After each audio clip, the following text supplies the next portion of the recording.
Hello, friends.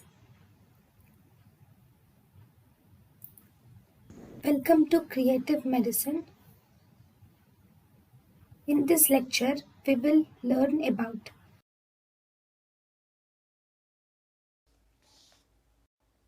Opening of cavities of bodies. No hard fast rule to open which cavity first. The body cavity affected the most has to be opened first. It has few exceptions. In case of head injury, the cranial cavity shall not be opened first. The first thorax is opened and heart is removed and blood is drained.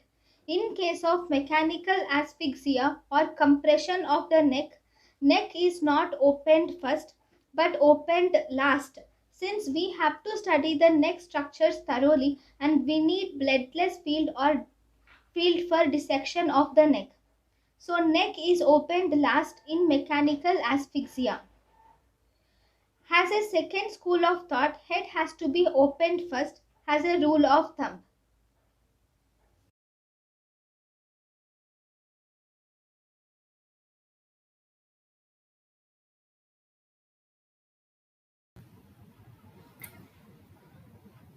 thank you and thank you for watching.